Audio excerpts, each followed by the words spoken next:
They say every wolf knows their mate by scent alone. One breath, and your world tilts on its axis. Your wolf howls in recognition. Your soul reaches for theirs like it's been waiting lifetimes.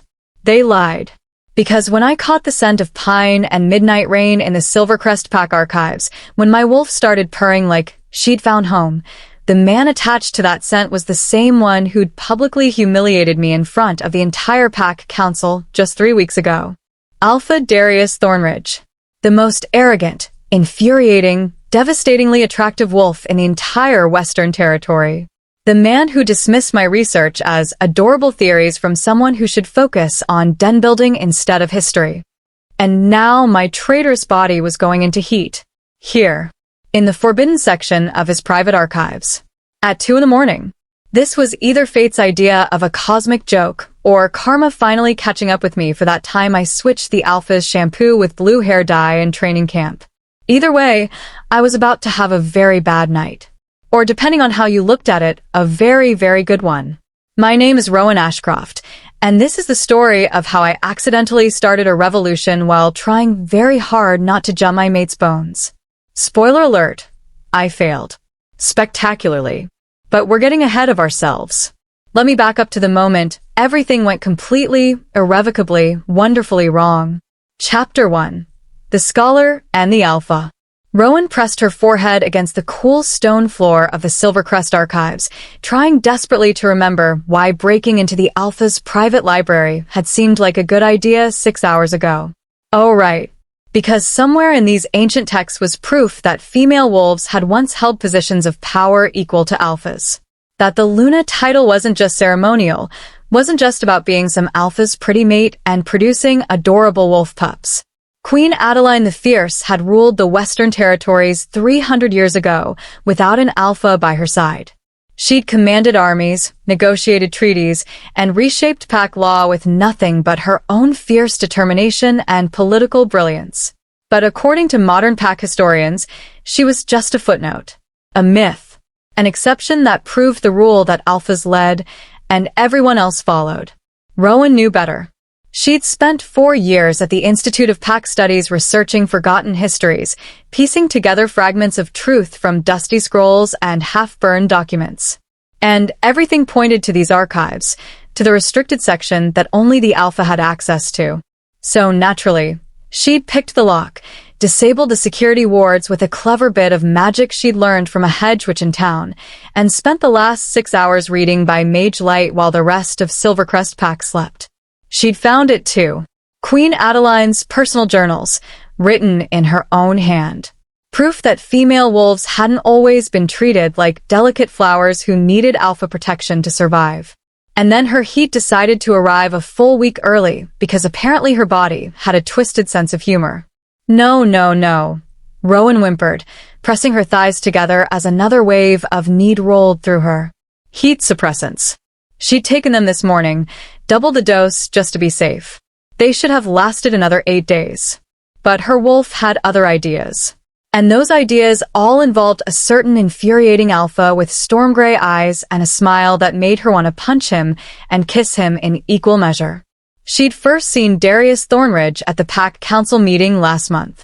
She'd been in the observation gallery, one of a dozen researchers presenting findings to the council. When her turn came, she stood tall and outlined her theory about historical Luna governance with carefully cited sources and logical arguments. Darius had listened with what looked like genuine interest, right up until she suggested that modern pack structure was actually a corruption of older, more egalitarian traditions. Then he smiled. That patronizing, aren't you adorable smile that made her wolf bristle. Interesting theory, little scholar, he'd said, his voice like aged whiskey and danger. But perhaps you should focus on subjects more suited to your strengths. Pack history is complex, and I'd hate to see you overwhelm yourself with matters beyond your expertise. The gallery had gone silent. Other council members had shifted uncomfortably, and Rowan had seen red. She'd spent the next 20 minutes systematically destroying every one of his counterarguments with quotes from ancient pack law, historical precedent, and archaeological evidence. She'd backed him into a rhetorical corner so tight she could see his jaw clench and his eyes flash with something between fury and what might have been respect. When she finished, the gallery had erupted in whispers. The alpha had stared at her like he'd never quite seen her before. "Your name," he demanded. She'd fled instead because she knew what happened to female wolves who challenged alphas in public. They got assigned to appropriate duties, like den management, or pup education. Or, worst of all, they got shuffled into the mate selection pool where unmated alphas could choose a suitable partner. Now, hiding in his private archives with her heat crashing over her like a tsunami, Rowan understood the cosmic irony of it all. Her wolf wanted the one man who represented everything she was fighting against. She crawled toward the next shelf, leaving her jacket behind. Too hot. Everything was too hot. She needed to find the rest of Adeline's journals before. Footsteps. Rowan's heart stopped. Nobody should be here. The guard rotations didn't come through this wing until dawn, and she timed her break-in perfectly around them. Security breach in the restricted archives, a deep voice said, and every nerve in Rowan's body went electric.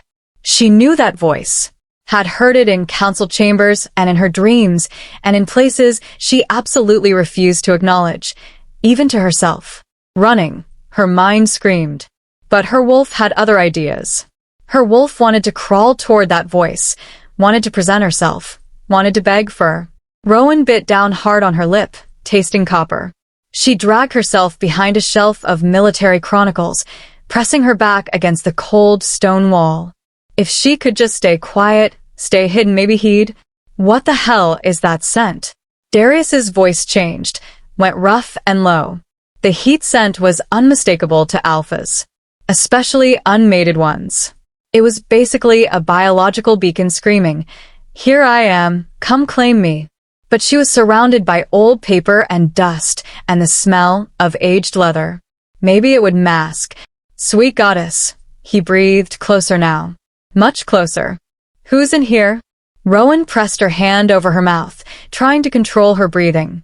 But her body was betraying her in every possible way. Sweat slicked her skin. Her clothes felt like sandpaper.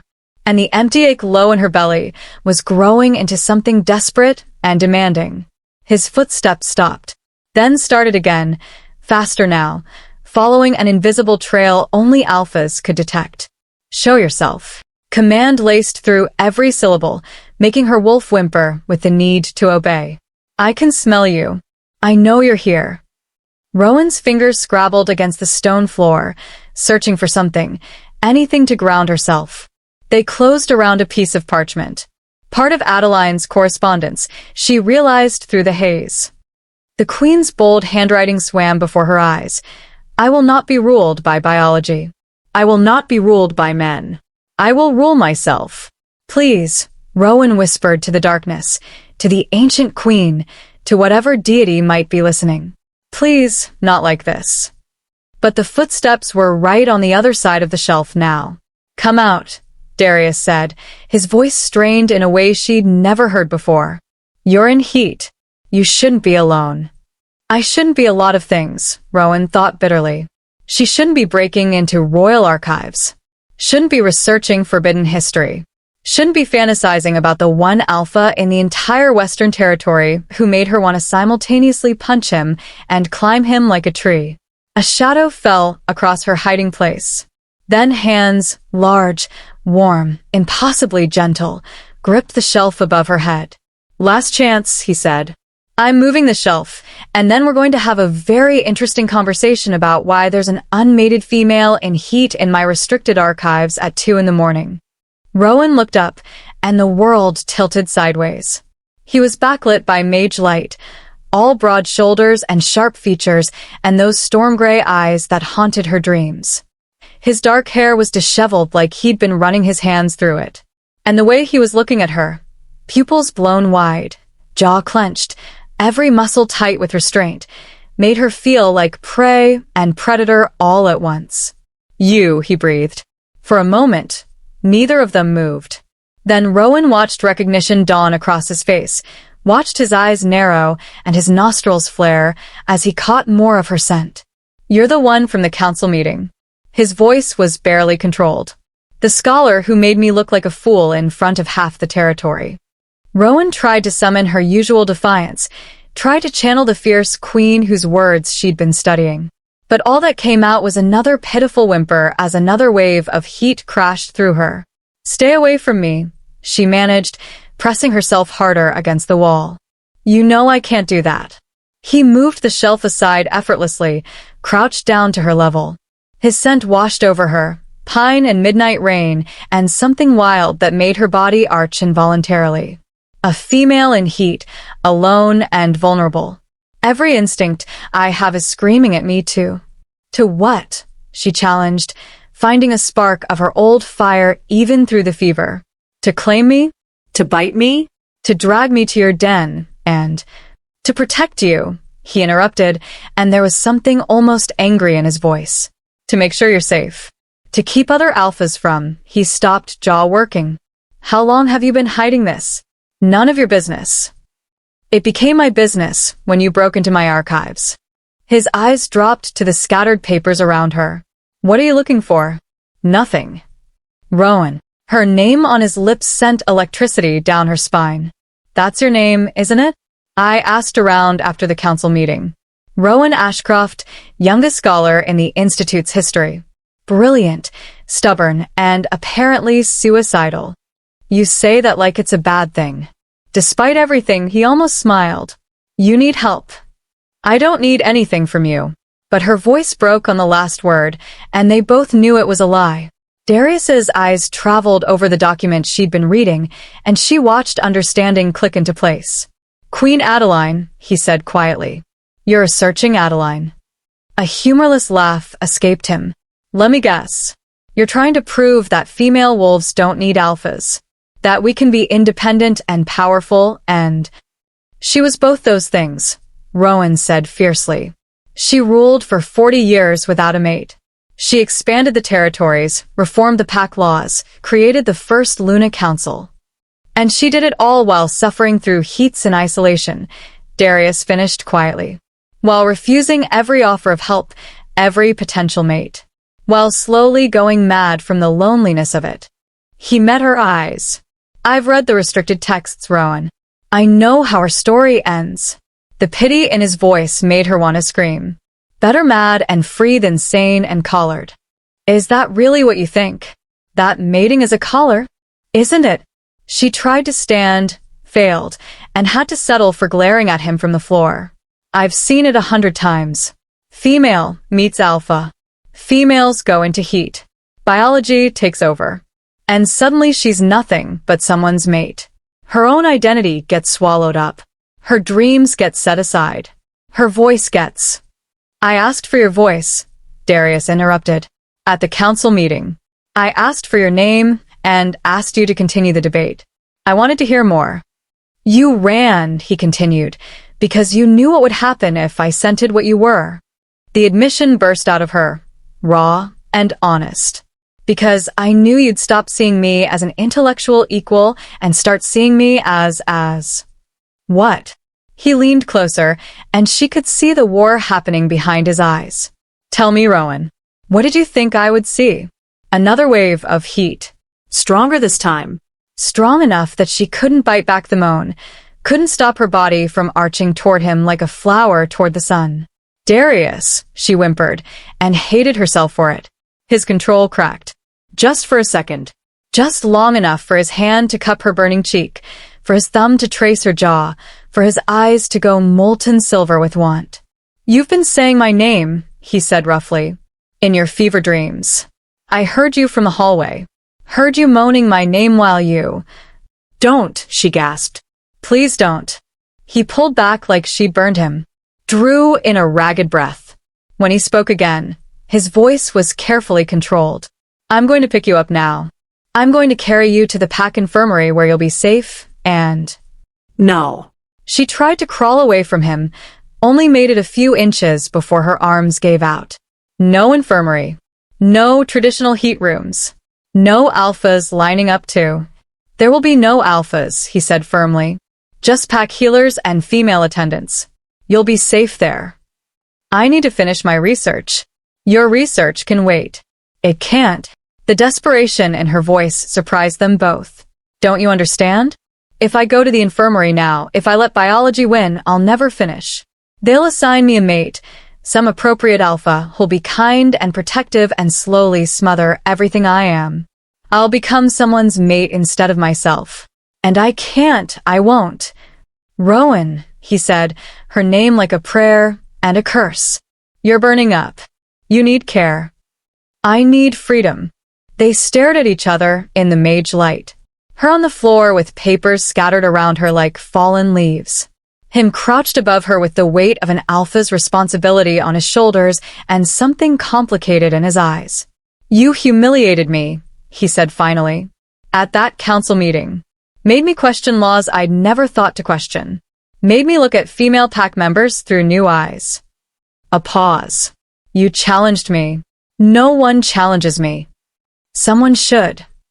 Yes, he agreed quietly. Someone should. He stood abruptly, paced away from her. If I help you finish your research, he said slowly, if I give you access to all the restricted texts, all the hidden histories, will you let me get you somewhere safe afterward? Rowan's heart hammered. You're bargaining with me. I'm trying to save your stubborn life. He turned back to her, eyes blazing. And maybe, just maybe, I want to know what else you might teach me when you're coherent enough to form complete sentences. She wanted to argue, wanted to tell him she didn't need his help or his bargains. But another wave of heat was building, and she could feel herself slipping toward delirium. Deal, she whispered. But Darius, if you try to force a mate bond on me while I'm vulnerable, I will make the council meeting humiliation look like a warm-up. Despite everything, he smiled. It was predatory and amused, and something else she couldn't quite name. I expect nothing less, little scholar. Then he bent down and lifted her into his arms like she weighed nothing.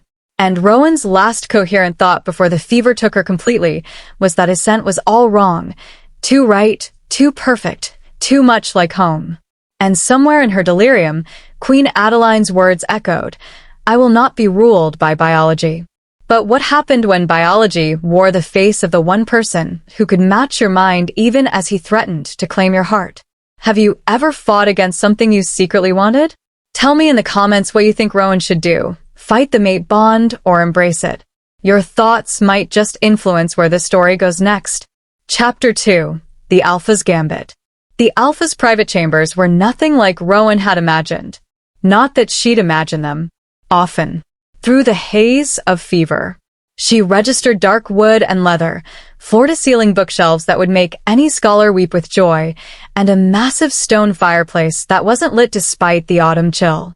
The bed, goddess, that bed was large enough for a whole pack and looked sinfully comfortable with its dark furs and soft pillows. Every instinct screamed at her to burrow into those furs and never emerge. Don't even think about it, Darius said, reading her mind in that infuriating way of his.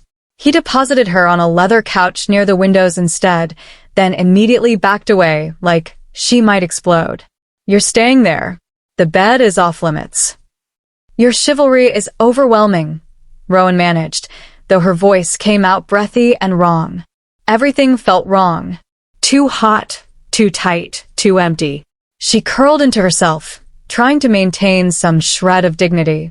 I'm sure the pack infirmary would be full of unmated alphas who work as guards, he interrupted, shrugging out of his formal jacket with sharp, angry movements. And about 50 other females whose scents would drive you mad. This is the safest place for you. Your bedroom is the safest place? She would have laughed if another wave of heat hadn't chosen that moment to crash through her. The whimper that escaped was mortifying. Darius's hands clenched into fists. He turned away, staring hard at the wall. My chambers have scent-dampening wards, he said, voice strained. Old magic woven into the stones. Your heat scent won't leak out. The rest of the pack won't know you're here. How thoughtful. Hiding the inconvenient female in the Alpha's private tower.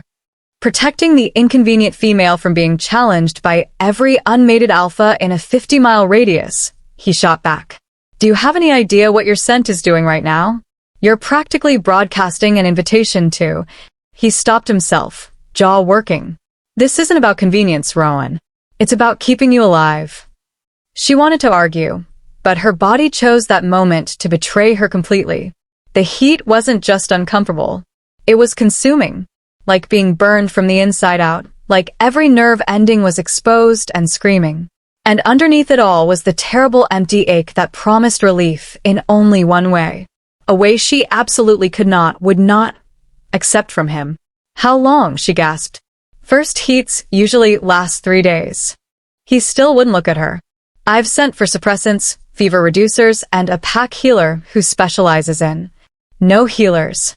Rowan. No healers means reports to the Luna Council. The council reports to... She broke off, curling tighter. No one can know I'm here. Fine. He crossed to a carved cabinet, pulled out bottles and clean clothes. Then it's just me. I'll do what I can to make you comfortable, but I won't. I can't. I'm not asking you to claim me, she said, sharper than she meant to. I'd rather burn.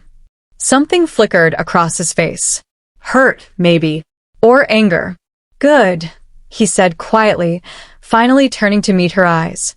Because I don't claim females without their consent. Heat or no heat. How noble. It's not nobility, he said, moving closer with a damp cloth. It's basic decency. Something you apparently don't think I'm capable of. The accusation stung because it was partially true. She'd spent years thinking of Alpha Darius Thornridge as the enemy, the face of oppressive traditions, the voice dismissing female wolves at every turn. She'd never stopped to consider that maybe, just maybe, there was more to him than her prejudice allowed. But thinking clearly was impossible when her body was staging a full rebellion. Darius approached cautiously, like she was a wild animal that might bolt. He pressed a cool cloth to her forehead, and Rowan couldn't stop the sigh of relief. Better? His voice was gentler now. Temporarily. She forced herself to meet his gaze. Why are you doing this? Because you need help. You could have sent me to the infirmary. Could have assigned female attendants. Instead, you brought me to your private chambers, risked rumors, risked. Another wave hit. She bit down hard on her lip, tasting blood again. Why? She managed. Darius was quiet for a long moment, still pressing the cloth to her burning skin.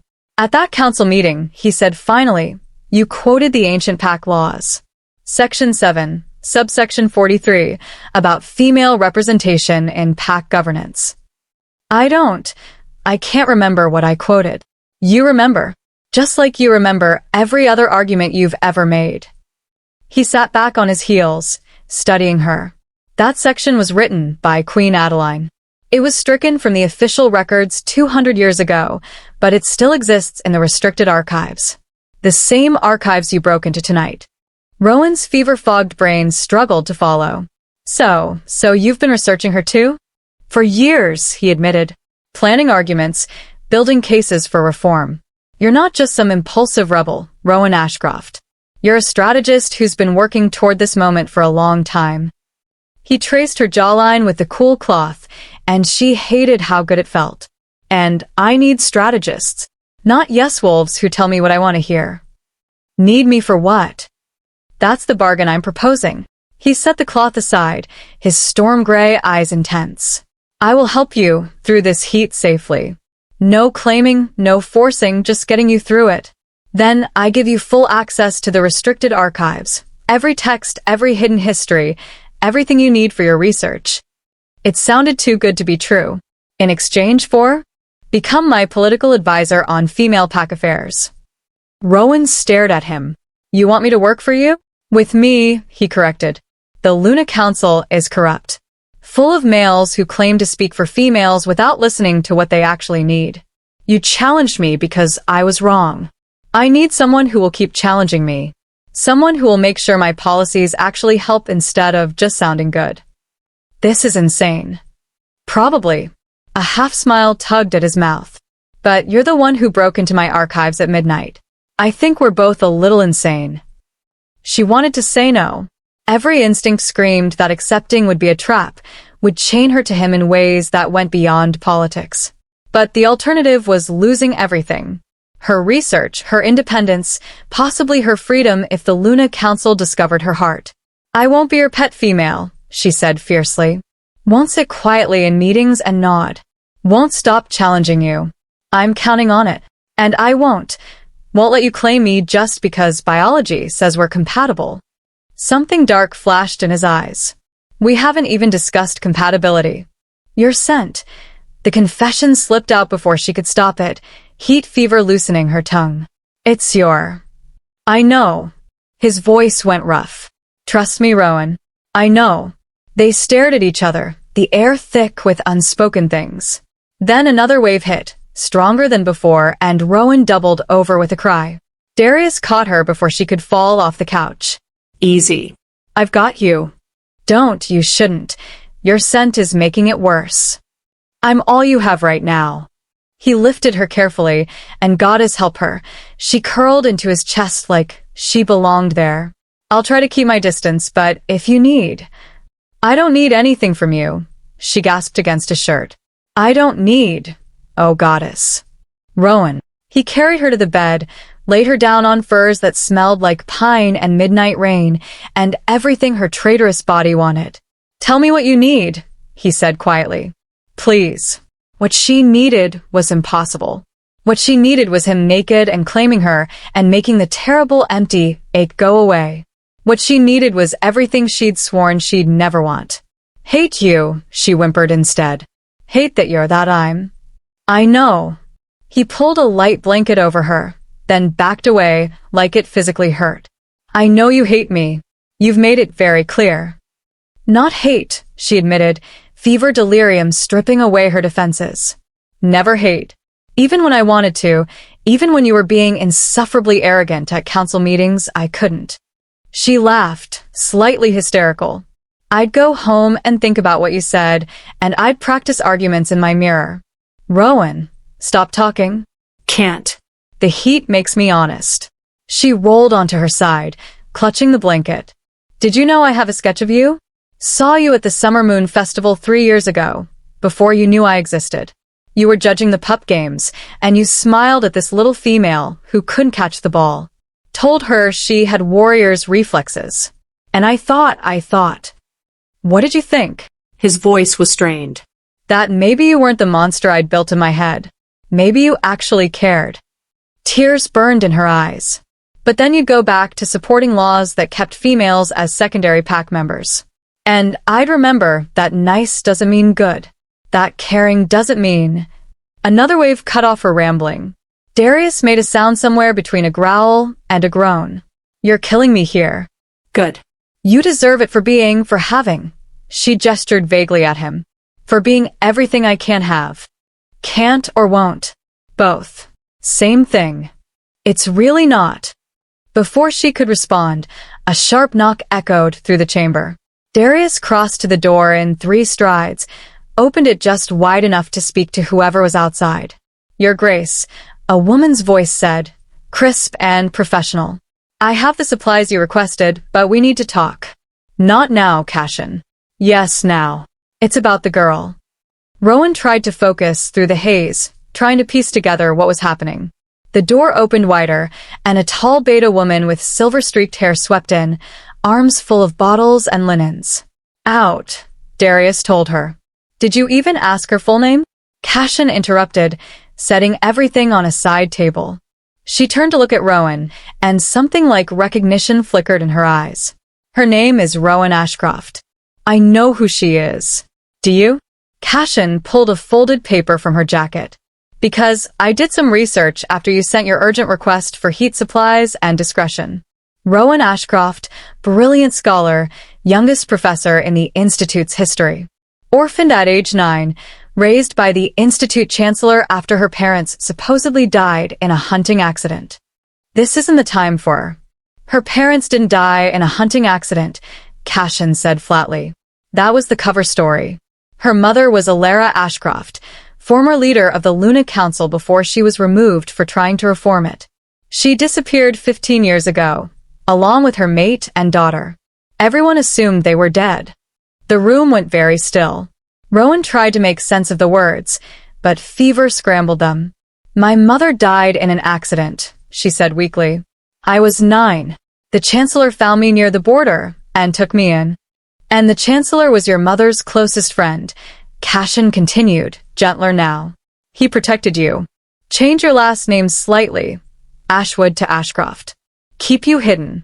But if word gets out that Alara Ashwood's daughter is here, in heat, in the Alpha's private chambers. She turned back to Darius. The current Luna Council will see her as a threat, a challenge to their authority. They'll claim she's trying to use you to regain power. She's not trying to use me for anything, Darius said, but doubt flickered in his eyes. Isn't she? Cashin gestured to the scattered research papers Darius must have brought from the archives. Breaking into restricted sections to research Queen Adeline, the one monarch who actually gave females real power. This looks like someone planning a political move. It looks like someone trying to prove females deserve respect, Darius countered. To you, maybe. To the Luna Council, it looks like treason. Rowan's head was spinning, and not just from the heat. Alara Ashwood.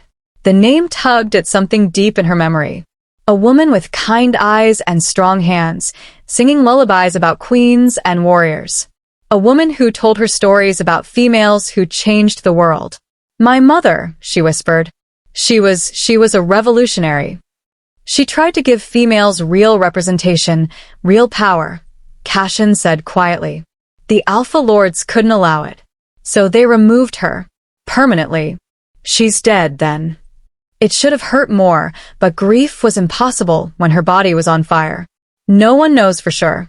But Rowan, if you are Alara Ashwood's daughter, you're not just some scholar. You're the rightful heir to the Luna Council leadership. You're a political liability. Which changes things, Darius finished grimly. He looked at Rowan, something complicated in his expression. Does it? She tried to sit up. Failed. I'm still just a female in heat. Still just someone you're helping out of, what did you call it? Basic decency. You're more than that, and you know it. Do I? Heat fever made her reckless. Or am I just a convenient tool? The lost heir you can parade around to legitimize your female-friendly policies. Look, everyone, even Alara Ashwood's daughter supports the Alpha. That's not. He stopped himself, jaw tight. Is that really what you think of me? I don't know what to think anymore. Tears burned in her eyes. Everything is, I can't. Your Grace, Cashin said carefully. The Luna Council will have heard about the security breach by now. They'll be investigating. If they discover she's here, then I'll deal with it, Darius said flatly. Rowan stays. The bargain stands. I don't care who her mother was. You should care, Cashin pressed. Because they'll say you're claiming the Ashwood heir to control the female population. They'll say. Let them say whatever they want. He moved back to the bed, sat on the edge despite Cashin's warning look. Rowan, look at me. She forced her eyes open, hating how weak she felt. I didn't know who you were, he said quietly. Didn't know about your mother, didn't know about any of it. I made my offer because you're brilliant and stubborn and exactly what this pack needs. That hasn't changed. Everything has changed. No, he said firmly. Everything has just gotten more complicated. But the core of it, you need help, I can provide it. If you want access to the archives, I can give it. You deserve a voice in pack policy, I'm offering one. He reached out slowly, giving her time to pull away. When she didn't, he brushed damp hair from her forehead. The rest of it, your mother, the council, the politics, we'll figure it out together. Why? The question came out broken. Why would you tie yourself to this mess, to me? His smile was wry and a little sad. Maybe because I'm tired of yes wolves. Maybe because you're the first person in years who's made me question everything I thought I knew. He paused. Or maybe what?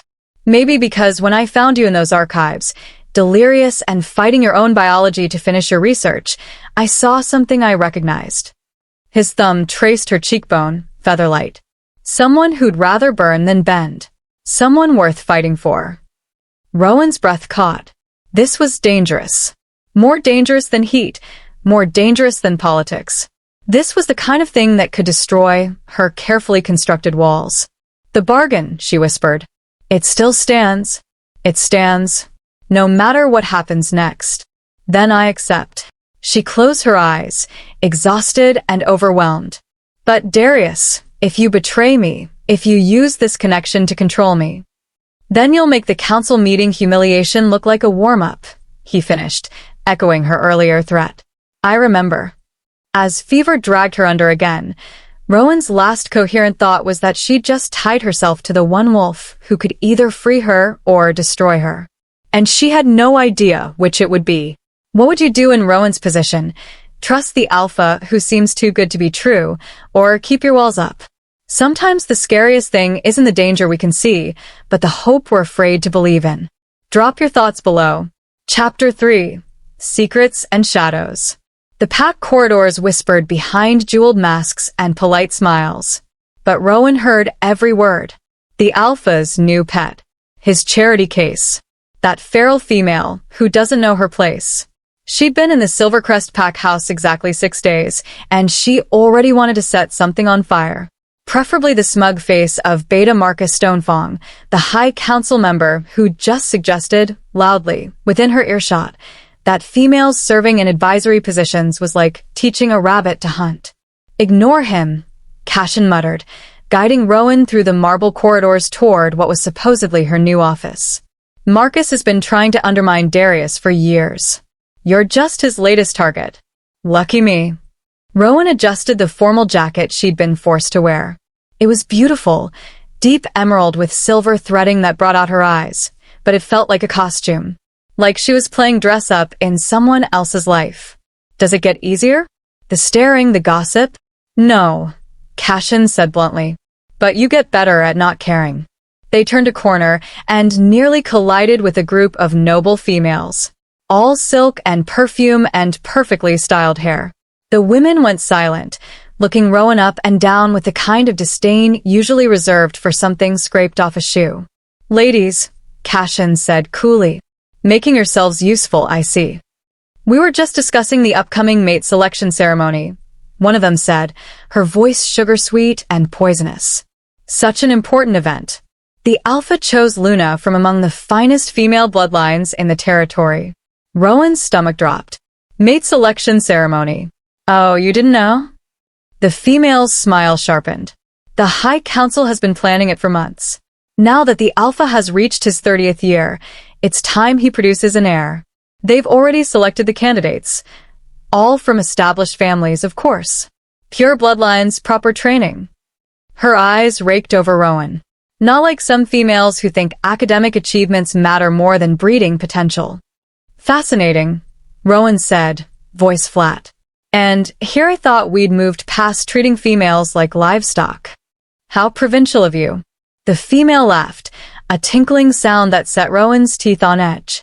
Breeding isn't shameful, dear. It's our highest purpose. Those of us from good families understand that we're meant to strengthen pack lines, produce strong pups, and support our alphas. She leaned in conspiratorially. Not everyone can be a proper Luna. It takes grace, breeding, and the wisdom to know when to speak and when to listen. Funny, Rowan said sweetly. I thought it took a spine. Cashin grabbed Rowan's arm before she could say anything else. We're late for a meeting. Excuse us. She practically dragged Rowan away, not stopping until they were safely behind the closed door of a small office overlooking the pack gardens. Breathe, Cashin ordered. Mate selection ceremony. Rowan rounded on her. Nobody mentioned a mate selection ceremony. Darius certainly didn't mention it. Because he's been fighting it for 3 years. Cashin crossed her arms, leaning against the desk. The High Council keeps pushing. They want him mated to someone they can control. Someone who will produce heirs and look pretty at state functions and never question anything. Someone not me. Someone definitely not you. Cashin's expression softened. Rowan, you have to understand the position you're in. You're brilliant, yes. You have legitimate claims to female representation, yes. But to the noble families, you're a threat. An upstart scholar with dangerous ideas and no proper lineage. My mother was Alara Ashwood, leader of the Luna Council. A council your mother tried to reform before she was removed from power, Cashin pointed out. The current council members are the same ones who deposed her. They're not going to welcome her daughter with open arms. Rowan sank into the chair behind her new desk. Her desk. Goddess, she had a desk in the pack house. She tried to process everything. A week ago, she'd been hiding in archives, convinced she could change the world through research alone. Now she was tangled in pack politics, her mother's mysterious past, and whatever complicated thing was happening between her and Darius. The alpha she'd agreed to advise but hadn't actually seen since her heat broke 3 days ago. Where is he? She asked quietly. Darius. He's been avoiding me. High council meetings, Cashin said. They're pushing hard for the mate selection. She hesitated.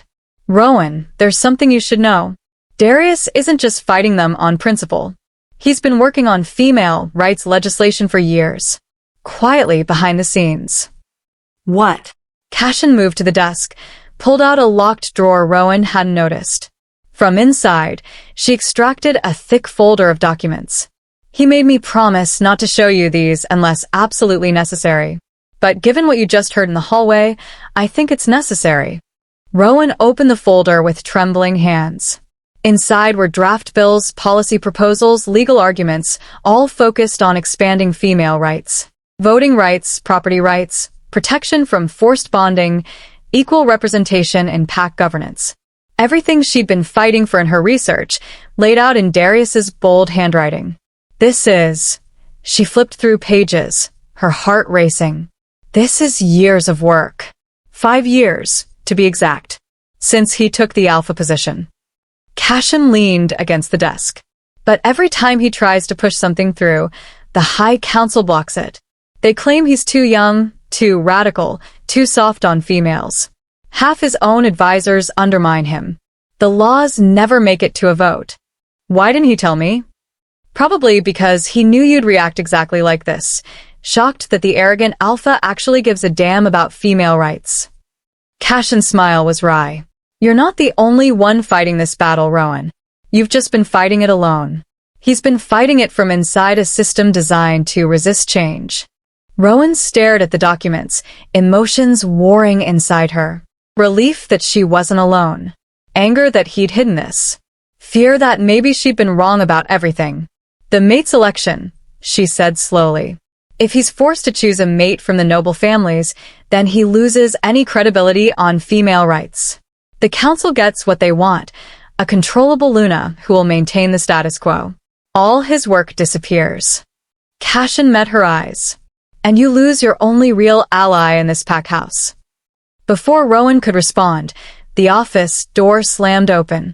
Darius strode in, still in his formal council robes, looking like he'd fought a battle and lost. Out, he told Cashin without preamble. Your Grace. Out. Cashin shot Rowan an apologetic look and fled. The door closed with a decisive click, leaving Rowan alone with the alpha and the weight of everything unsaid between them. You've been avoiding me, Rowan said, standing to face him. I've been in council meetings for 6 days straight. He moved to the window, staring out at the gardens. Have you met the High Council? They're like particularly persistent fleas. Difficult to shake. I heard about maid selection. His shoulders tensed. Of course you did. The gossip network in this place works faster than our postal system. Why didn't you tell me? Because it's not happening. He spun to face her, and she saw the exhaustion in his eyes, the frustration. I've spent the last 3 years fighting this. I'll spend the next 3 years fighting it if I have to. I'm not choosing a mate based on bloodlines and political convenience. Even if it costs you everything else? She gestured to the documents spread across her desk. Cashin showed me your work, the legislation you've been drafting. If you refuse the mate selection, the council will never let those bills pass. Something flickered in his expression. You weren't supposed to see those. Why not? Because you didn't want me to know you actually care? That you're not the enemy I made you out to be? Because I didn't want you to feel obligated. He crossed her desk, looked down at his own handwriting. Your research, your arguments, they're pure, untainted by political compromise. I didn't want you to see how much I've had to bend, how many half measures I've accepted just to move things forward inches at a time. That's not bending. That's strategy. Is it? His laugh was bitter. Sometimes I can't tell the difference anymore. I draft bills with loopholes because otherwise they'll never pass. I make deals with council members I despise because I need their votes. I compromise on things that matter because if I don't, I lose everything. He looked at her, something raw in his expression. You called me arrogant at that council meeting. You were right. I was arrogant enough to think I could change everything from the inside, that I could be alpha and revolutionary at the same time. You can, Rowan said fiercely. You have been. This work. She touched the documents. This matters. Even if it's slow, even if it's imperfect, it matters. Does it? Because right now, the council is threatening to override me entirely. They're claiming I'm unfit to rule without a mate, that I'm too focused on fringe issues, like female rights, to properly govern. He dragged a hand through his hair, making it stand on end.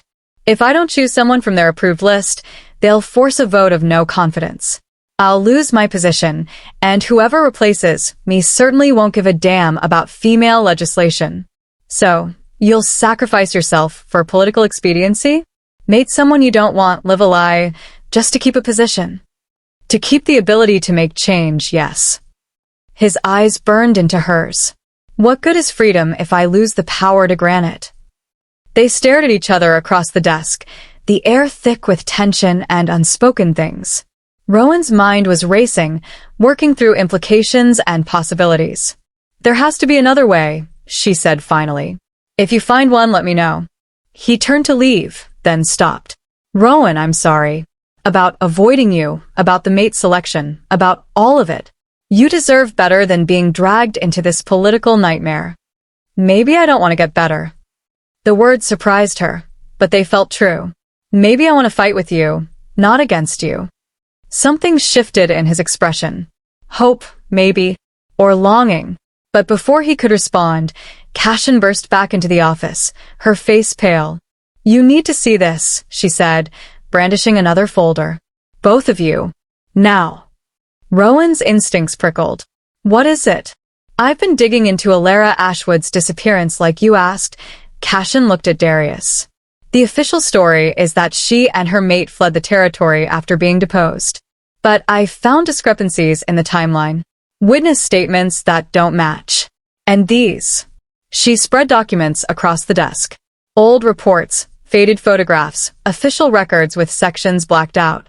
These are death certificates, Rowan whispered, picking one up with shaking hands. For my parents. Dated 15 years ago. Officially, they died in a hunting accident at the border, Cashin said quietly. But look at the signatures on the certificates. Look at who declared them dead. Rowan's blood ran cold. Beta Marcus Stonefang. Elder Thaddeus Grimshaw. Lady Verena Nightshade. She looked up at Darius. 3 members of the current High Council. It gets worse. Cashin pulled out another document, this one a healer's report. Your father died of injuries consistent with a hunting accident. That much matches the story. But your mother, her injuries are inconsistent with the official report. The pack healer noted defensive wounds, evidence of a struggle, but was overruled by the High Council. Darius finished, his voice like ice. They ruled it an accident. Closed the investigation. Sealed the records. Rowan couldn't breathe. The office spun around her. They murdered her, she said. They murdered my mother and covered it up. Rowan. And you knew. She turned on Darius, everything clicking into a horrible place. You've been investigating this. That's why you knew about the restricted texts. Why did Alara Ashwood try to reform the council? You've been, how long have you known? His silence was answer enough. How long? Since I took the alpha position, he said quietly. 5 years ago. My father died unexpectedly, and I inherited all his private files, including sealed documents about your mother's case. There were inconsistencies, questions no one wanted to answer. I started investigating. Carefully. Quietly. Because 3 of the people involved are still on my high council. You've known for 5 years that my mother was assassinated, and you didn't. Her voice broke. I had no proof, he said. Just suspicions and sealed files, and a council full of wolves who'd killed to keep their secrets buried. Rowan, I've been trying to find evidence, trying to build a case strong enough to... To what? Bring them to justice? Or to use as political leverage? The betrayal cut deeper than she'd expected. Is that why you made me your advisor? Not because you needed my perspective, but because I'm Alara Ashwood's daughter. Because having me close means... No. The word cracked like a whip. Goddess damn it, no. That's not... I didn't know you were Alara's daughter when I made that offer. I swear it. But you knew when you brought me to your chambers. When you helped me through my heat. When you made your bargain. She backed away from him. You knew, and you didn't tell me. Because I was trying to protect you. His control snapped, voice rising. Because if Marcus and the others discovered Alara Ashwood's daughter was alive and in the pack house, they'd kill you too. Because I've spent 5 years watching my back and theirs, trying to gather proof without tipping them off, and I wouldn't risk your life for the truth. That wasn't your choice to make. Someone had to make it, because you were too busy breaking into archives and putting yourself in danger. He moved closer, crowding her against the desk. You want the truth, Rowan? Fine. I became alpha to find your mother's killers. My father knew something was wrong with the council, knew they were corrupt, but he died before he could act. So I took the position, and I've spent every day since trying to tear apart their web of lies. The female rights legislation, part of it is because it's right. But part of it, he stopped, jaw working. Part of it was hoping it would smoke them out. Make them reveal themselves. Rowan's hands were shaking. You used female rights as bait. I used everything as bait. My policies, my reputation, my own safety. Because the council that murdered your mother is still in power, still making decisions, still hurting people. And I couldn't let that stand. His eyes burned into hers. So yes, I knew who you were. And yes, I've been investigating your mother's death. But I didn't bring you here to use you. I brought you here because you deserve the truth. Because you deserve justice. And because... He stopped himself. Because what? Because the moment I found you in those archives, heat-sick and brilliant, and fighting for the same things your mother died for, I knew I couldn't let you disappear too. His voice dropped, rough and raw. You want to know why I've been avoiding you? Because every time I see you, I remember that 3 wolves on my high council killed someone you loved. And they'll kill you too if they get the chance. And I won't let that happen. Even if it means lying to me, Rowan finished softly. Yes. They stood inches apart, breathing hard. The truth finally laid bare between them. Rowan's mind was reeling. Grief for a mother she barely remembered. Anger at being kept in the dark. But also, horrible understanding. That Darius had been fighting this battle longer than she'd known. That he'd been protecting her in the only way he knew how. The mate selection, she said slowly. Marcus is pushing it. The same wolf who signed my mother's death certificate. He wants me tied to someone he can control, Darius said. Someone who won't question, won't investigate. Someone who will ensure the council's power remains intact.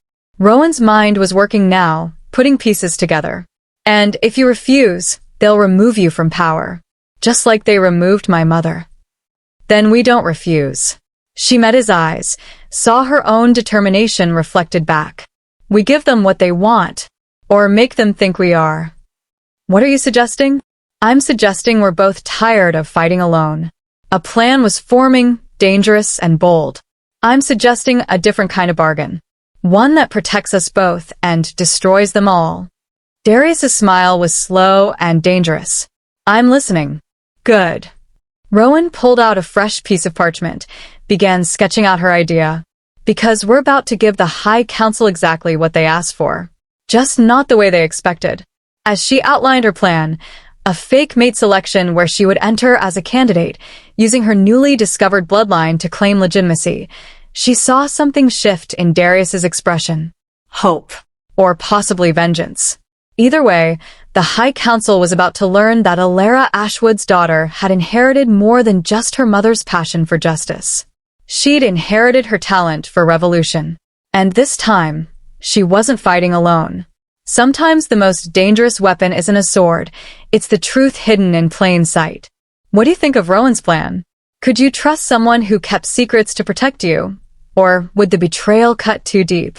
Chapter 4. The trap is set. 3 weeks could change everything. Rowan had learned this truth slowly, in stolen moments between council meetings and late-night strategy sessions.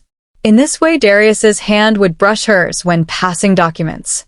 In how his storm-gray eyes would soften when she argued with visiting nobles. In the careful distance they maintained in public, and the way that distance evaporated the moment they were alone. 3 weeks of pretending their partnership was purely political. 3 weeks of falling in love while telling themselves it was only a strategy. "You're staring again," Darius murmured, not looking up from the legislation they were reviewing in his private study. "I'm thinking." "You're staring. There's a difference." Fine. "I'm thinking about how insufferably attractive you look when you're reading property rights amendments at midnight." That got his attention. He looked up, eyebrow raised, a smile playing at his lips. "Insufferably attractive? Don't let it go to your head. Your ego is already big enough to have its own zip code." He laughed, a real laugh, not the careful political one he used in public. And goddess, that sounded things to her. For someone who claims to hate alphas, you sure do spend a lot of time complimenting this one. "I never said I hated alphas. I said I hated oppressive power structures that use biology as an excuse to control people." She leaned back in her chair, stretching.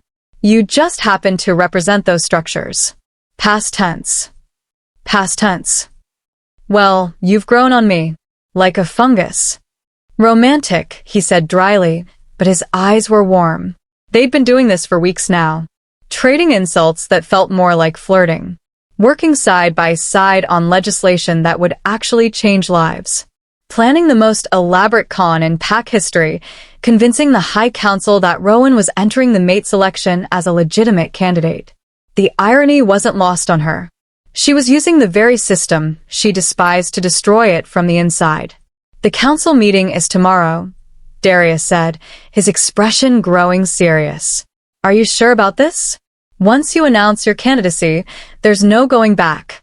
Marcus and his faction will come at you with everything they have. Let them come."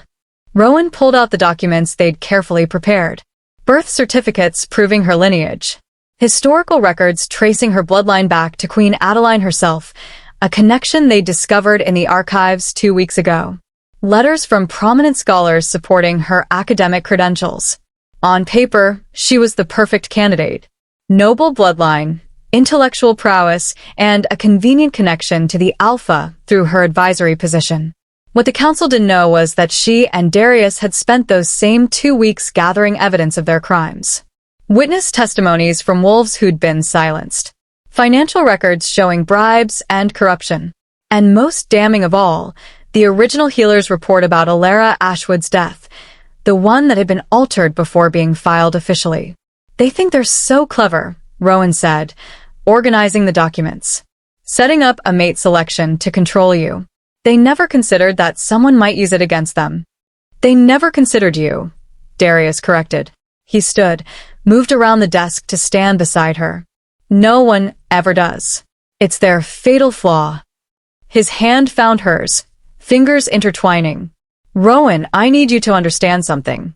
When this is over, when the council is exposed and the laws are changed, you'll be free. Free to leave, to go back to the Institute, to live whatever life you choose. The bargain we made, the advisory position, none of it has to be permanent." She turned to face him, confused. "You're giving me an out? I'm giving you a choice." His thumb traced circles on her palm. "You've spent your whole life fighting not to be trapped by biology, by expectations, by what others think you should be. I can't be another cage." Something in her chest cracked open. "You absolute idiot," she said softly. "Excuse me? Do you really think after 3 weeks of this?" She gestured between them. of working together, of late-night planning sessions, of you actually listening to my ideas instead of dismissing them. Do you really think I want to leave? Hope flickered in his eyes, quickly suppressed. You said you'd rather burn than be claimed. I said I'd rather burn than be controlled. She stepped closer, close enough to feel the heat radiating off him. There's a difference, Darius. A huge difference between someone trying to own you and someone who... She stopped, the words catching in her throat. Someone who what? His voice was rough, barely controlled. Someone who sees you as an equal, she finished. Someone who fights beside you instead of trying to fight for you. Someone who... Another step closer. Close enough that she had to tilt her head back to meet his eyes. Someone who makes you feel more like yourself instead of less. Rowan. He breathed her name like a prayer. Are you saying... I'm saying that I was wrong. About you, about us, about what being mates could mean. She reached up, traced the line of his jaw. I'm saying that biology didn't trap me. It just pointed me toward something I was too stubborn to see. And what's that? That I love you. You insufferable, arrogant, secretly romantic alpha. She grinned. Even when you're being overprotective and making decisions without consulting me. His control shattered. He pulled her against him, one hand tangling in her hair, the other at her waist, and kissed her like she was air and he was drowning.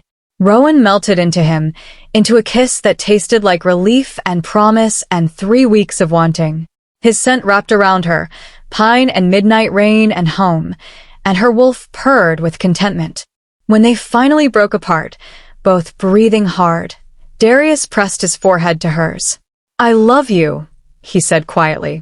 I've been trying not to, trying to keep distance, maintain professionalism. But Goddess, Rowan, I love you. Your brilliance and your stubbornness, and the way you fight for what's right even when it terrifies you. I love you too. She kissed him again, softer this time. Even when you're keeping secrets to protect me. Even when you're being self-sacrificing and noble. So, we're doing this? He pulled back just enough to look at her. Really doing this? Not just as strategy, not just to fool the council, but because we want to, she finished. Because we choose each other. Because... A sharp knock on the study door made them spring apart. Your Grace, Cashin's voice came through the wood, urgent. We have a situation. Darius was across the room in 3 strides, yanking the door open. What happened? Cashin's face was grim. Beta Marcus just called an emergency High Council session. For tonight. He says he has evidence of irregular activities in the pack house that require immediate attention. Rowan's stomach dropped. He knows. Know what?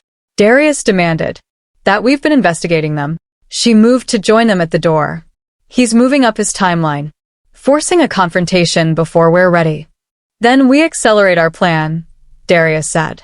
Rowan announces her candidacy tonight at the emergency session instead of tomorrow. We catch them off guard.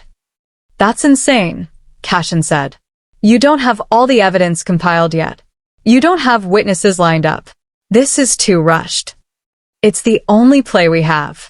Rowan was already gathering documents, her mind racing. Marcus wants to expose us? Fine. We'll expose him first. Every piece of evidence we have, every witness testimony, everything, we lay it all out tonight. It's not enough, Cashin argued. You need more time to build the case properly. We don't have more time. Darius was already changing into formal council robes. If Marcus is calling an emergency session, he thinks he has something that will destroy us. We need to strike first. Rowan pulled on her own formal jacket, the emerald one that made her look like she belonged in council chambers, and checked her reflection in the window. She looked terrified and determined in equal measure. Ready? Darius asked, offering his hand. She took it, feeling the rightness of his palm against hers. Let's go start a revolution. The High Council chamber was already full when they arrived. Beta Marcus stood at the center podium. The other council members sat in their designated seats, some curious, some hostile, all watching with predatory interest. And in the observation gallery above, dozens of pack members had gathered. Word had spread about the emergency session, and wolves from all over Silvercrest had come to watch. Alpha Thornridge, Marcus said, his voice dripping with false respect. How kind of you to join us. And you've brought your advisor. The way he said advisor made it sound dirty. Counselor Stonefang, Darius replied coolly. You called an emergency session. I assume you have a good reason for dragging the entire council out at midnight. Oh, I do. Marcus smiled, and Rowan's instincts screamed danger. It's come to my attention that certain individuals have been conducting unauthorized investigations into sealed pack records, breaking into restricted archives, accessing confidential files about deceased pack members. Murmurs rippled through the chamber. These are serious accusations. Elder Thaddeus Grimshaw spoke up from his seat. Do you have proof? I do. Marcus gestured, and 2 guards entered carrying boxes of documents. Security reports showing forced entry into the archives. Witness statements from pack members who saw the Alpha's advisor in restricted areas. And most damning of all, he pulled out a folder, held it up for everyone to see. Draft legislation that was stolen from the Alpha's private office. Legislation that threatens to upset the very foundation of our pack structure. Rowan's blood ran cold. Those were Darius's bills. The ones about female rights that he'd been working on in secret. You went through my private office? Darius's voice was deadly quiet. I went through the pack's business, Marcus corrected smoothly, as is my right as Beta and High Council member. And what I found was deeply troubling. An Alpha more concerned with appeasing radical females than maintaining pack stability. An Alpha who would rather court scandal. He looked pointedly at Rowan. Then choose a proper mate from suitable bloodlines. Careful, Marcus, Darius said. You're treading on dangerous ground. Am I? Or am I simply doing what this council was created to do, ensuring our Alpha acts in the pack's best interests? Marcus turned to address the room. I motion for a vote of no confidence. Unless Alpha Thornridge can prove he has the pack's welfare at heart, he should be removed from his position. Chaos erupted. Council members shouting, gallery wolves arguing, everyone talking at once. Rowan watched it all with a strange sense of calm. This was it. The moment they'd been preparing for.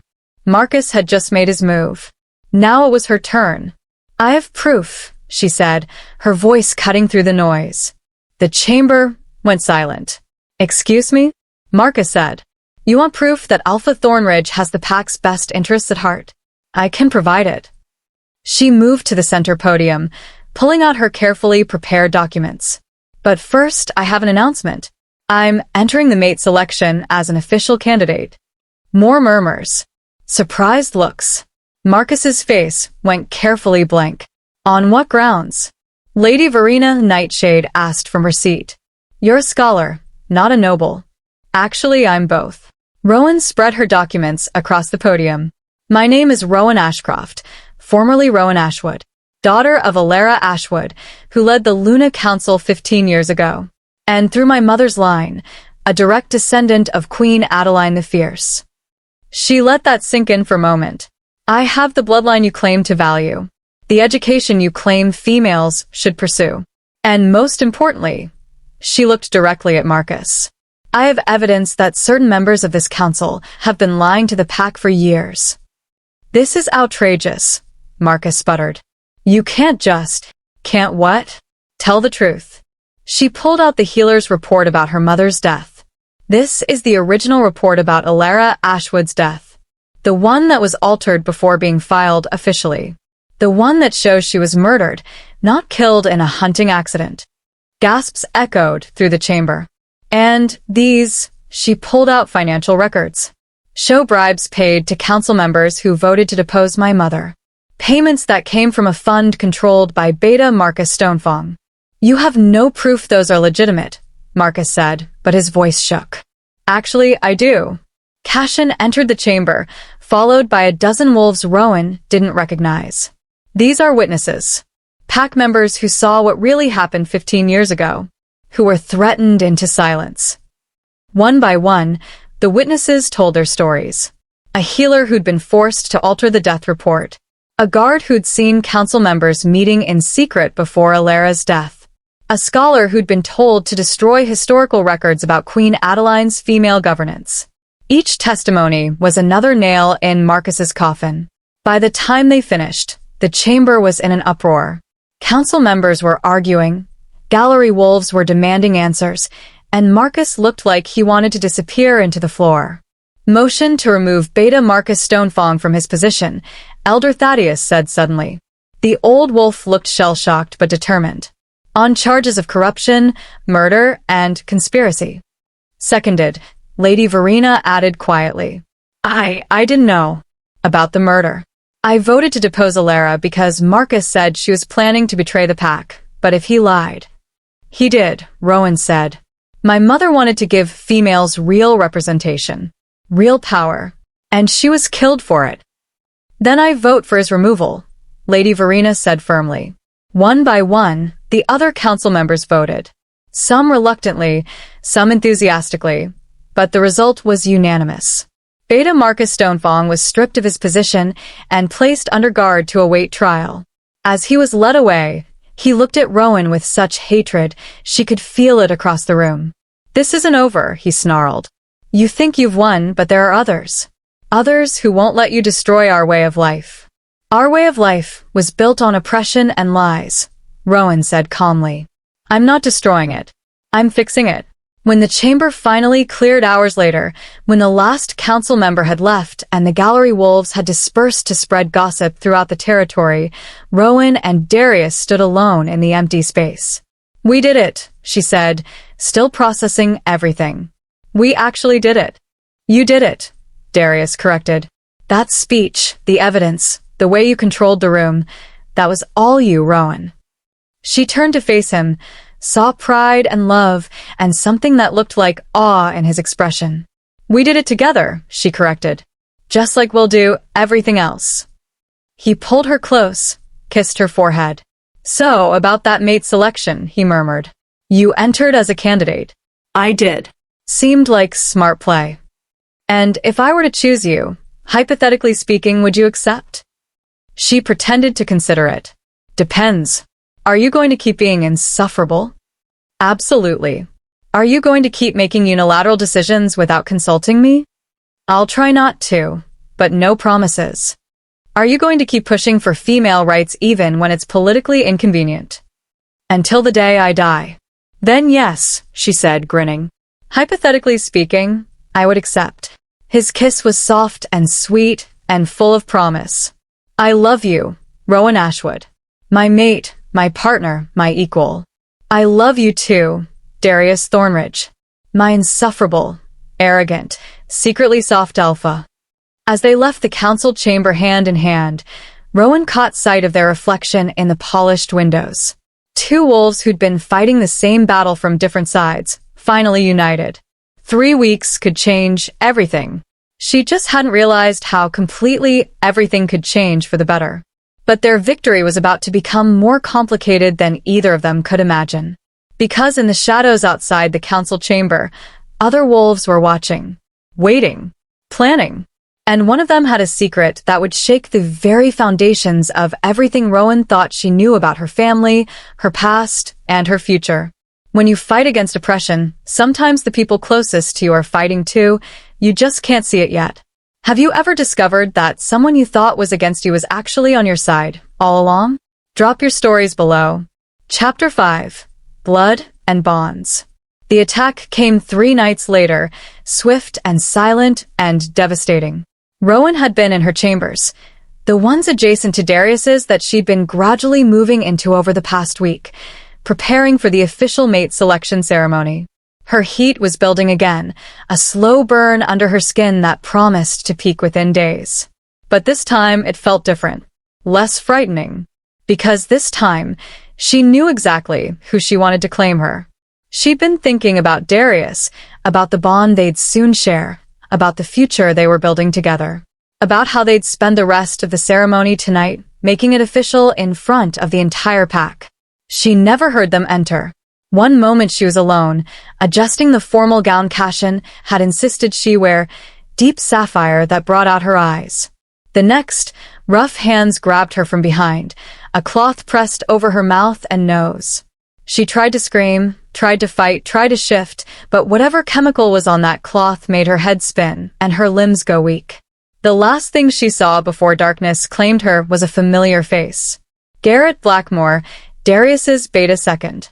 His childhood friend and most trusted advisor. Smiling. She woke to a cold stone against her cheek and the smell of dampness and old blood. Easy, a voice said. The sedative takes time to wear off. Rowan forced her eyes open, tried to orient herself. She was in a cell, stone walls, iron bars, a single torch providing flickering light. Her hands were bound behind her back with silver-laced rope that burned against her skin, preventing her shift.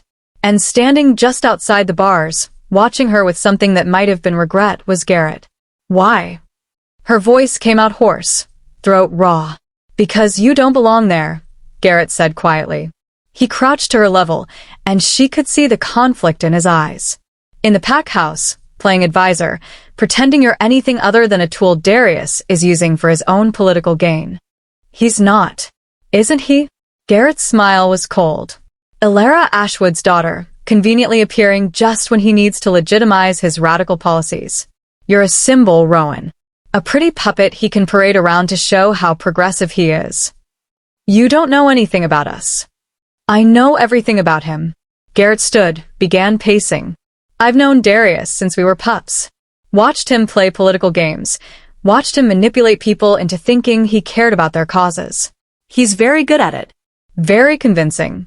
If you're his friend, why are you doing this? Because friends don't let friends destroy themselves. Garrett's voice hardened.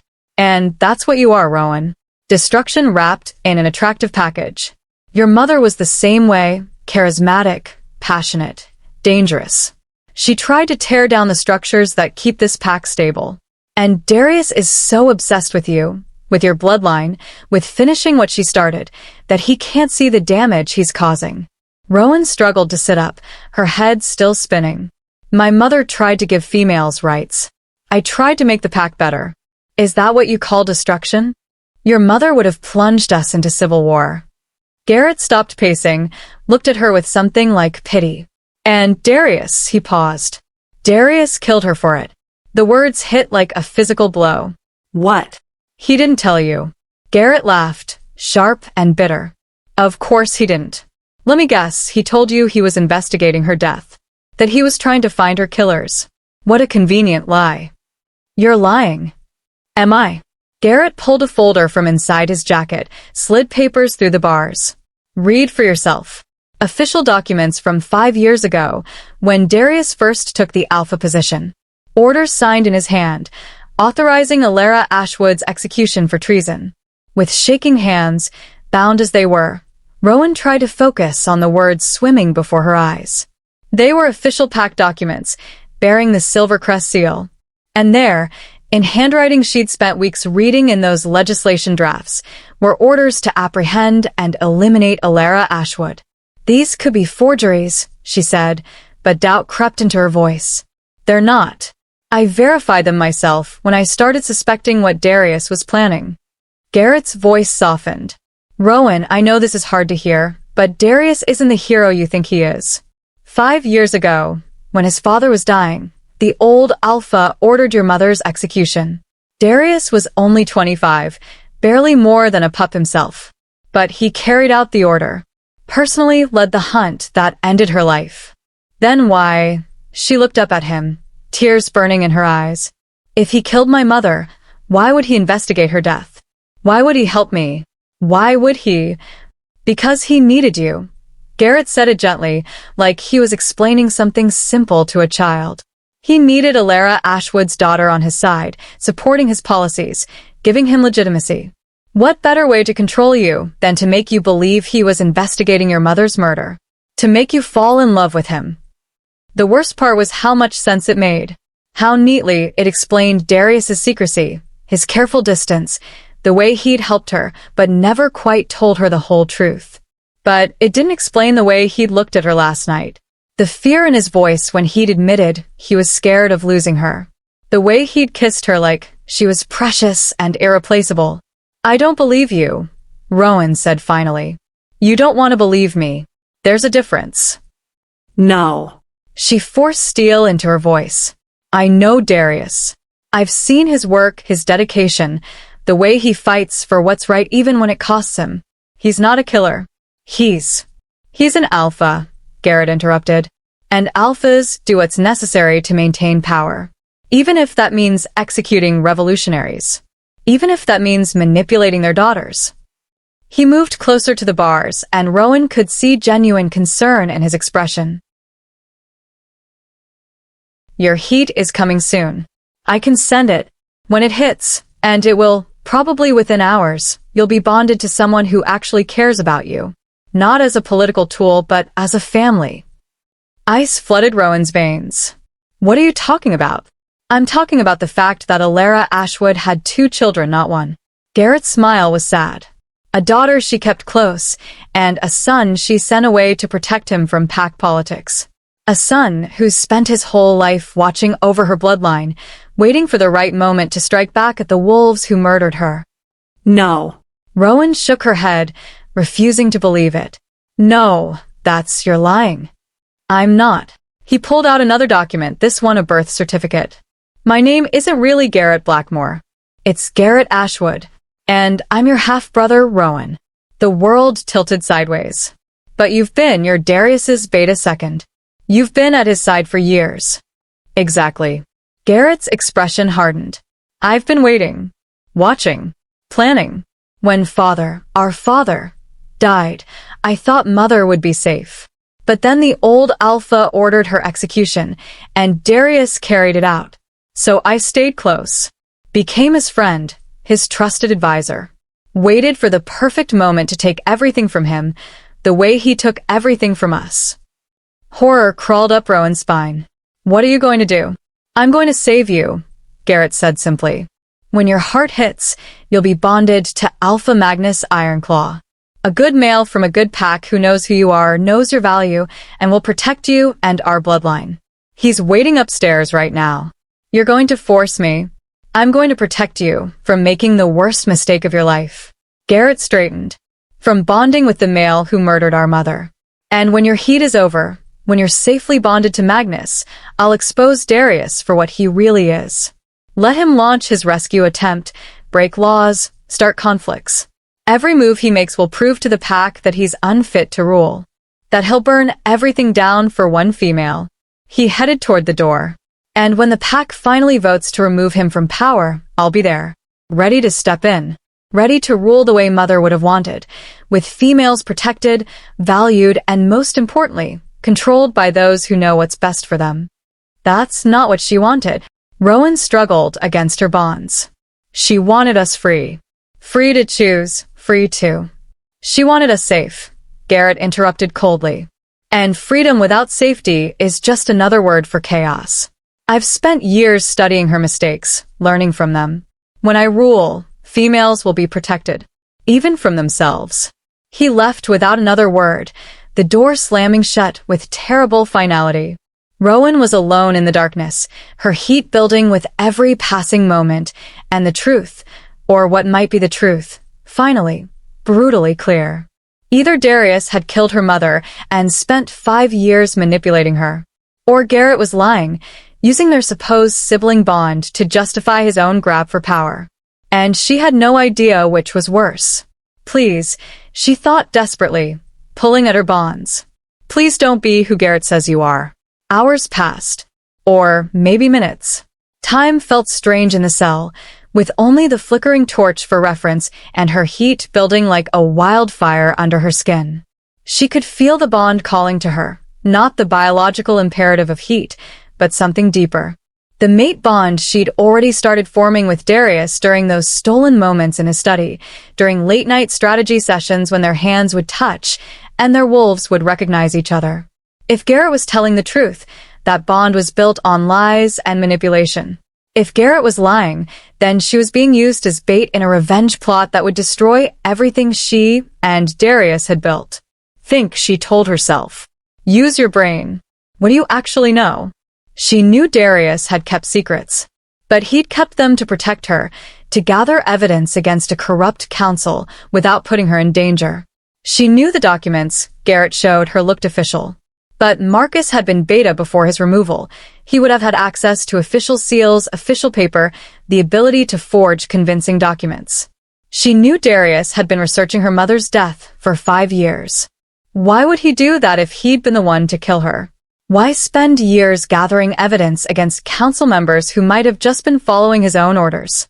Unless, and this was the part that made her chest ache, unless Garrett was right, and it had all been an elaborate manipulation. Footsteps on stone stairs. Rowan tensed, expecting Garrett. Expecting this alpha Magnus who was supposedly going to claim her during her heat. But the figure that appeared at her cell door was smaller, hooded, moving with familiar grace. Rowan Ashwood, a woman's voice whispered. Or should I say, Rowan Ashcroft? You've been using so many names. The hood fell back, revealing an older female with silver-streaked hair and fierce eyes that looked hauntingly familiar. My name is Alara, the woman said quietly. Alara Ashwood. And I believe you're my daughter. The world stopped, because standing before Rowan, very much alive, was the mother everyone believed had died 15 years ago. You're supposed to be dead, Rowan managed, her voice strangled. I was supposed to do a lot of things. Alara moved swiftly to the cell bars, producing a set of lockpicks from her sleeve. Dead, silent, forgotten. Turns out I'm terrible at following expectations. The lock clicked open. Alara rushed in, began working on Rowan's silver bindings. Just like my daughter, apparently, she said with a slight smile. Breaking into restricted archives, challenging alphas in public, starting revolutions before breakfast. How are you here? Long story. Short version. The old alpha ordered my execution 15 years ago. But Darius, he was only 25, barely trained in alpha duties. He refused to carry it out. Instead, he helped me fake my death, hid me in the Northern Territories, kept me safe while I built a resistance network in the shadows. The ropes fell away. Rowan rubbed her wrists, trying to process. The documents Garrett showed me. Forgeries, Alara said flatly. Very good ones, I'll give him that. Written under the old Alpha's orders, with King Aldrich watching over his shoulder. But the execution order? That was never signed. Darius refused. It's why his father beat him unconscious and sent his own guards after me.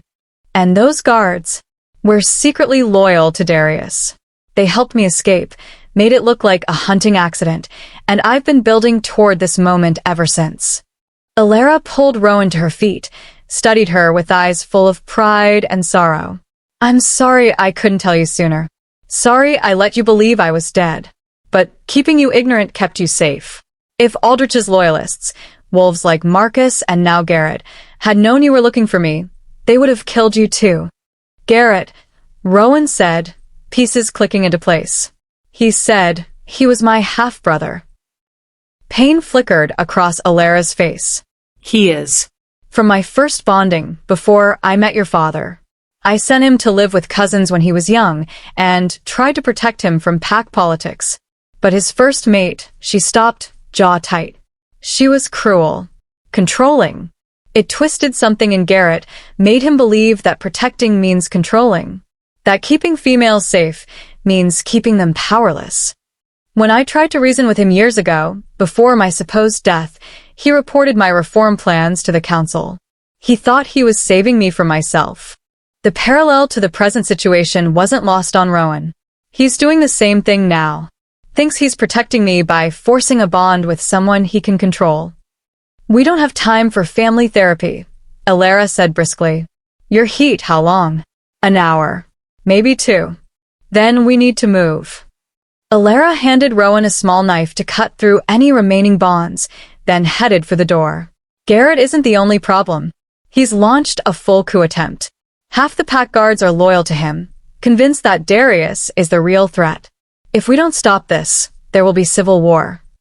They moved through tunnels Rowan hadn't known existed, old passages beneath the pack house built centuries ago for exactly this kind of emergency. The texts, Rowan said as they ran. The ones about Queen Adeline. You left them for me to find, didn't you? I left breadcrumbs everywhere I could, Alara confirmed, hoping you'd piece together the truth. That female strength isn't about physical power, it's about refusing to be erased. About fighting even when they tell you you're defeated. They emerged in the pack house armory, deserted now with most guards drawn to the throne room where Garrett had apparently made his stand. Alara moved to a hidden panel, pulled out weapons that looked ancient but well-maintained. These were Adelines, she said, handing Rowan a pair of short blades designed for close combat. Hidden here for 3 centuries, waiting for someone worthy to claim them. The weight felt right in Rowan's hands.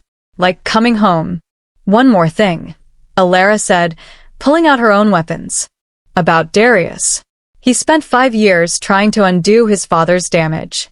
Every female rights bill, every reform, that's him trying to atone for what Aldrich did. For what he couldn't stop. She met Rowan's eyes. He loves you.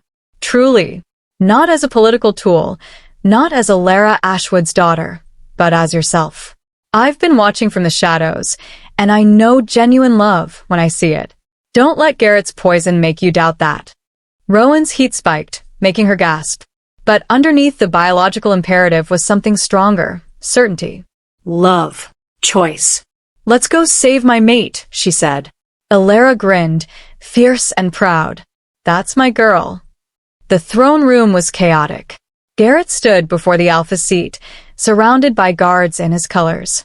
Darius was backed against the far wall with Cashin and maybe 20 loyal fighters, outnumbered 3-1. The High Council sat in their seats along the sides, watching with varying degrees of satisfaction or horror. You're unfit to rule, Garrett was saying, his voice ringing through the hall. You've let a female, a known radical, influence your policies. You've put your personal desires above pack stability. He's protected the pack from you. Rowan's voice cut through the room like a blade. Every head turned. She stood in the main doorway, Alara at her side, both armed and furious. Rowan. Darius's voice was rough with relief and fear. You shouldn't be here. Your heat. My heat doesn't make me helpless, she interrupted, moving forward. Garrett's guards shifted nervously, but none tried to stop her. And neither does being female. Something you never understood, brother. Garrett's face went white. Mother, you can't be alive. Alara stepped forward, lowering her hood completely. Surprise. The throne room erupted in shouting. Council members surged to their feet, guards looked uncertain, and pack members in the gallery started arguing.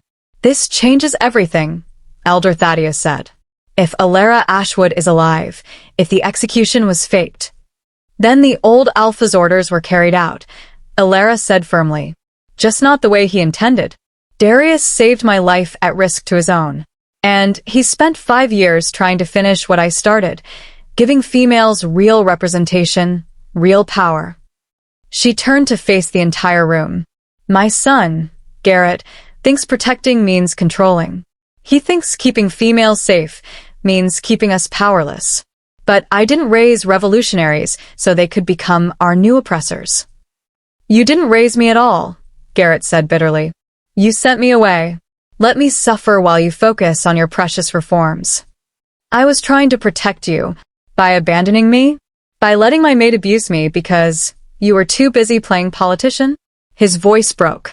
I learned what real protection looks like. It's not freedom, it's structure. Safety. Control.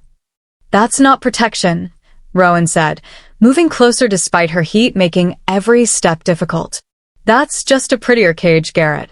Mother wanted us to choose our own paths. Even if those paths were messy. Even if they were hard. She was close enough now to see the war happening behind his eyes. You think forcing me to bond with Magnus would save me. But I've already chosen. I chose Darius.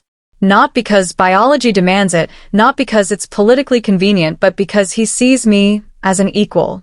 Because he fights beside me instead of trying to fight for me. He killed. He saved her, Rowan interrupted. And he's been trying to make amends ever since. That's not a weakness, Garrett. That's strength. Real strength. Another heat wave hit, stronger this time. She stumbled, and Darius was there, catching her despite the guards between them. "Let me get you somewhere safe," he said urgently. "We can finish this later." "No," she gripped his arms. "We finish this now. Together." She turned back to Garrett, to the assembled council, to the pack members watching from above. "My name is Rowan Ashcroft," she said, voice clear and strong despite the fever burning through her. "Daughter of Alara Ashwood, descendant of Queen Adeline the Fierce. And I claim my right to speak before this council." "You have no right," one of the council members started. "She has every right," Elder Thaddeus interrupted. "Female descendant of Adeline's line, confirmed by bloodline documentation. According to ancient pack law, the law that was struck from records but never formally repealed, she has the right to address this council, to call for votes, to challenge unjust leadership." Understanding rippled through the room. "I call for a vote," Rowan said formally. "Not to remove Alpha Darius Thornridge, but to confirm him. To acknowledge that his leadership, his push for female rights, his efforts to reform corrupt systems is exactly what this pack needs." "And I," Alara added, "as former Luna Council leader and confirmed living witness to the old Alpha's crimes, second that call. Let the pack decide. Not through force or manipulation, but through honest vote. Do we want leadership that controls or leadership that frees?" Silence fell over the throne room. Then, from the gallery above, a female voice called out, "I vote to confirm Alpha Thornridge." Another voice joined, "Confirmed." And another, "Confirmed." One by one, pack members voiced their support. Not just males, but females who'd been watching, waiting, hoping for someone to give them a voice. When the voting finally ended, the result was overwhelming. Darius would remain Alpha, with full council support. Garrett stood alone, his coup attempt crumbling around him. "I yield," he said finally, voice hoarse. "Not to you, Darius. Never to you. But to them." He looked at Rowan and Alara. "To my mother, who's braver than I ever was. To my sister, who sees possibilities I was too broken to imagine." "You'll stand trial," Darius said quietly. "Not execution. Not exile unless you choose it. But justice for what you've done." Garrett nodded slowly. "I understand. As guards, loyal ones this time." Led him away, Rowan felt another heat wave crash over her. This one dropped her to her knees. "That's enough heroics for one night," Darius said roughly, lifting her into his arms. "Council adjourned. We'll deal with the rest tomorrow." He carried her out of the throne room, through corridors that blurred together, until they were back in his private chambers. "Are you sure?" he asked one more time, laying her gently on the bed. "Once we complete the bond, there's no going back. And after everything Garrett said, if you have any doubts." She pulled him down to her, kissed him fiercely and certain. "I've never been more sure of anything. I love you, Darius Thornridge. My Alpha, my mate, my equal. I love you," he breathed against her lips. "Rowan Ashwood. My revolutionary, my partner, my everything." The bond happened naturally, inevitably. Heat and biology and love tangling together into something unbreakable. When Darius's teeth found her neck, when the claiming mark seared into her skin, Rowan felt something shift in her very soul. Not a loss of self, but an expansion. Two wolves becoming something greater together while remaining wholly themselves.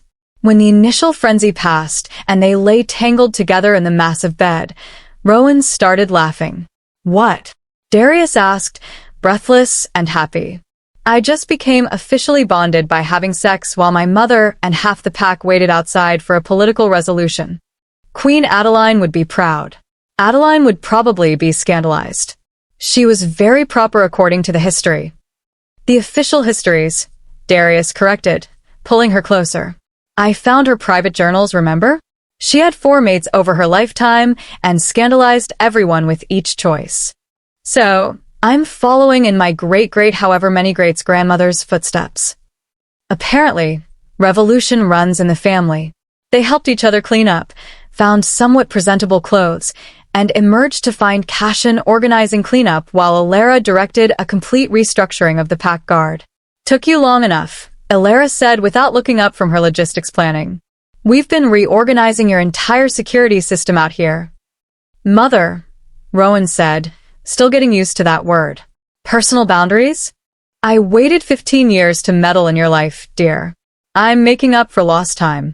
Despite everything, the coup attempt, the revelations, the chaos, Rowan found herself laughing. Really laughing, the kind that came from deep in the chest and wouldn't stop. Darius joined in, and soon they were both shaking with it, all the tension and fear of the past hours finally releasing. Ready, he asked when they'd finally composed themselves. For what comes next? Rewriting laws, dismantling corruption, building the pack your mother dreamed of. Rowan thought about it, about the weight of history and bloodline and responsibility, about the fights ahead, because there would always be wolves resistant to change, always be battles to wage. But she wouldn't be fighting alone anymore. Yes, she said, taking his hand. I'm ready. 3 months later, the coronation of the first official female alpha consort in 3 centuries was nothing like traditional ceremonies. Rowan wore fighting leathers under her formal robes, a compromise between tradition and practicality that scandalized the old guard and delighted everyone else. Elara stood beside her as royal female advisor, a position created specifically to give females direct representation in pack governance. And Darius crowned her himself, refusing to let any council member perform the honor. You forgot the part where I'm supposed to kneel, Rowan whispered as he placed the circlet on her head. You've never knelt for anyone, he whispered back. I'm not about to make you start now. The crowd roared its approval. Or in Elder Thaddeus's case, its reluctant acceptance. The old council member had been stripped of most of his power, but Rowan had convinced Darius to let him keep his seat. Keep your enemies close, she'd said, and make them watch while you dismantle everything they built. The female rights bills had passed. The forced bonding laws had been overturned. Female voting rights were being implemented. And in the archives, now open to all scholars, evidence of Queen Adeline's female governance was being studied and celebrated. History hadn't been rewritten. It had been reclaimed. Garrett had chosen exile over trial, disappearing into the Northern Territories with a promise to find his own path. Rowan hoped he would. Hoped he'd find healing instead of more bitterness. But that was his choice to make. My queen consort, Darius said formally, then ruined the solemnity by grinning. Ready to change the world? Always, Rowan said. And hand in hand, mates and equals and partners they did. 1 year later, Rowan stood in the newly renovated Luna Council chambers, reviewing proposals from female pack members across the territory. Education initiatives. Business opportunities. Legal protections. The work was slow. Frustrating sometimes. There were still wolves who resisted change, still systems that needed dismantling. But it was happening. One bill at a time. One mind changed at a time. One female wolf finding her voice at a time. You're doing it again, Darius said from the doorway. Doing what? That thing where you look intensely satisfied with yourself. It's very attractive. She grinned. We just passed the female property ownership bill. I'm allowed to look satisfied. He crossed to her, pulled her close. You know what would make you even more satisfied? If you're about to suggest what I think you're about to suggest. There's a new restricted archive section that needs organizing. Late at night, with nobody around. His eyes gleamed. We could recreate our first meeting. Except this time, I promise not to be insufferably arrogant. Don't make promises you can't keep. Fair point. He kissed her forehead. I love you, revolutionary. I love you too, my insufferable alpha. From the doorway, Elara cleared her throat. Before you two disappear into archives or bedrooms or wherever young wolves go these days, Rowan, you have a visitor. Someone you'll want to see. Curious, Rowan followed her mother to the main hall. Standing there, looking uncertain and hopeful and scared but healing, was Garrett. Hello, sister, he said quietly. I was hoping we could talk. About the past. About forgiveness. About, he stopped, struggled. About learning to see freedom as protection instead of threat. Rowan looked at her brother, at the damage he'd caused and the healing he was trying to do. at the long road ahead of him. Then she crossed to him and pulled him into a hug. "Welcome home," she said simply. Because that's what revolution really meant. Not just changing laws, but changing hearts. Not just fighting enemies, but helping them become allies. One wolf at a time. One day at a time. One choice at a time. And as Rowan stood surrounded by her mate, her mother, and her brother who was finally learning to see past his pain, she realized something important. She'd spent her whole life fighting not to be trapped. But freedom wasn't about being alone. It was about choosing who you wanted beside you for the journey. And she'd chosen well. The end. Thank you for joining Rowan and Darius on their journey from enemies to allies to mates.